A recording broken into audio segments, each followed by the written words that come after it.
Bienvenue dans Méditons ensemble. Chaque jour, du lundi au vendredi, nous allons partager un moment de méditation et de réflexion ensemble pour nous connecter à Dieu et à nous-mêmes. Dans un monde où la vie peut être rapide et agitée, nous invitons à prendre un temps d'arrêt pour respirer, pour écouter et pour se laisser guider par la parole de Dieu.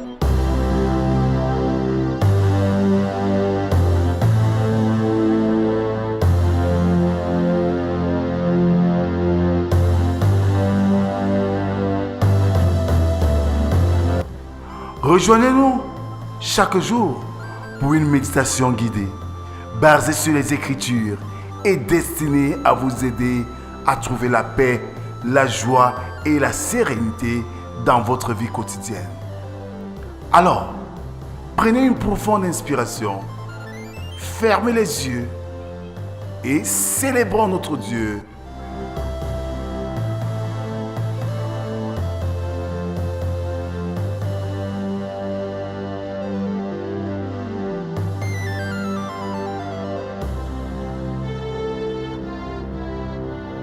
Bien-aimés dans le Seigneur, nous sommes aujourd'hui le vendredi 14 février 2025. Beaucoup vont célébrer l'amour. Mais alors, qu'est-ce que l'amour? Avec Henri Massis, il dit ceci: l'avenir est aux peuples qui resteront unis, qui ne se feront pas de guerre intestine et qui sauront s'assurer la liberté de leur alliance. Ce matin, avant notre méditation, je nous invite à partager l'histoire de la Saint-Valentin.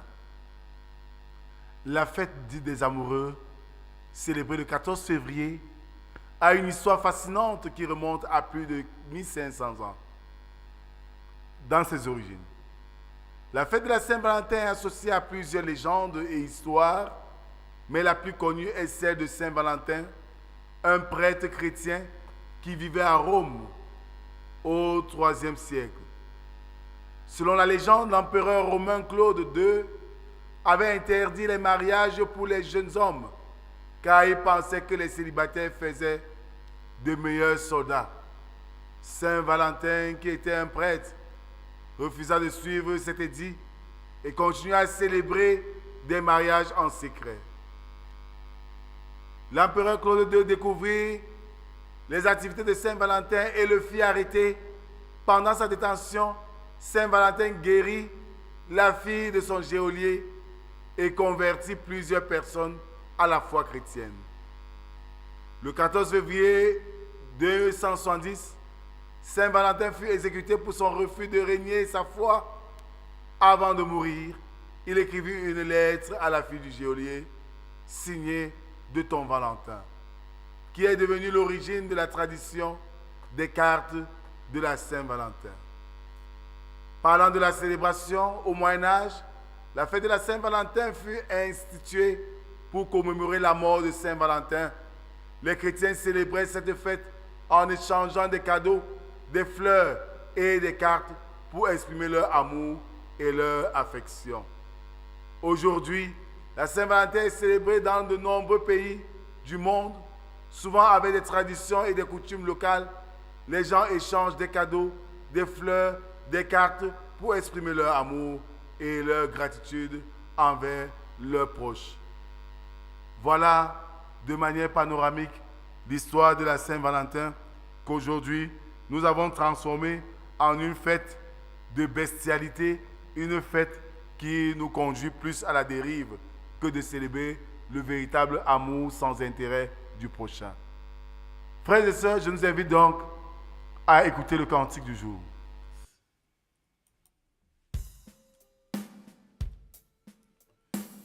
Sur les ailes de la foi, numéro 77, Jésus est au milieu de nous. Jésus est au milieu de nous. Son regard s'abaisse sur nous. Sa douce voix l'entendez-vous? Oh, je vous aime tous. Jésus est au milieu de nous. Son regard s'abaisse sur nous, sa douce voix entendez-vous. Oh, je vous aime tous. Adorons notre Dieu avec le psaume numéro 30 qui stipule ceci. Je t'exalte, ô Éternel, car tu m'as relevé. Tu n'as pas voulu que mes ennemis se réjouissent à mon sujet. Éternel, mon Dieu, j'ai crié à toi et tu m'as guéri. Éternel, tu as fait remonter mon âme du séjour des morts. Tu m'as fait revivre loin de ceux qui descendent dans la fosse. Chantez à l'Éternel, vous qui l'aimez. Célébrez par vos louanges sa sainteté, car sa colère dure un instant, mais sa grâce toute la vie. Le soir arrive, les pleurs, et le matin, l'allégresse. Amen. Notre Dieu, notre Père, voici un jour nouveau que tu nous donnes. Viens, Seigneur, nous éclairer par ta parole que nous allons écouter, et que cette parole soit une semence dans nos cœurs pour toujours faire ta volonté. Parle, Seigneur, nous t'écoutons. Amen. Ce matin, nous méditons dans l'évangile de Jésus-Christ, selon Luc, chapitre 9, versets 51 à 56. Là, il est écrit: lorsque le temps où il devait être enlevé du monde approcha, Jésus prit la résolution de se rendre à Jérusalem. Il envoya devant lui des messagers qui se mirent en route et entrèrent dans un bourg des Samaritains pour lui préparer un logement. Mais on ne le reçut pas parce qu'il se dirigeait sur Jérusalem. Les disciples Jacques et Jean, voyant cela, dirent: Seigneur, veux-tu que nous commandions que le feu descende du ciel et les consume? Jésus se tourna vers eux et les réprimanda, disant: vous ne savez de quel esprit vous êtes animés, car le Fils de l'homme est venu non pour perdre les âmes des hommes, mais pour les sauver. Et ils allèrent dans un autre bourg. Amen. Bien-aimés, nous voyons dans ce texte que les disciples ne comprennent toujours pas que la réaction de ces Samaritains était basée sur leurs préjugés nationaux et sur leur sectarisme, plutôt que sur l'inimitié à la parole et à l'adoration de Dieu. Bien que refusant de recevoir Christ et ses disciples, les habitants de ce village ne leur firent aucun mal, ni ne les injurièrent, à la différence du roi Acacias, qui autrefois chercha à tuer le prophète Élie. Les disciples de Jésus semblaient avoir oublié que la dispensation de l'évangile devait être ponctuée par les miracles de la grâce divine. Mais avant tout, ils ne discernaient pas les pensées qui animaient réellement leur cœur, la fierté et l'ambition. Notre Seigneur les mit alors en garde à ce sujet. Il est facile d'annoncer: voyez notre zèle pour le Seigneur, et de penser être vraiment fidèles à sa cause, alors qu'en réalité, nous poursuivons nos buts personnels et que nous faisons du mal à notre prochain au lieu de pratiquer le bien. L'évangile en acte n'est pas seulement de dire à qui veut l'entendre notre engagement, mais c'est de vivre ce que nous disons.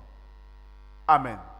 Merci Seigneur pour cette autre occasion que tu nous donnes ce matin d'écouter ta parole et de donner vraiment un sens nouveau pour, Seigneur, élever encore plus haut l'étendard de ton nom. En ce jour où l'on célèbre l'amour, donne-nous, Seigneur, de te célébrer davantage, car tu incarnes toi-même l'amour. Toi qui nous as aimés le premier et qui as fait le premier pas, toi qui par amour as laissé ton Fils Jésus-Christ mourir sur la croix pour nos péchés.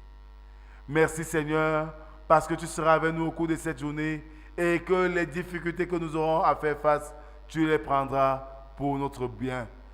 Père éternel, nous te confions cette journée. Sois avec nous, ne nous abandonne pas.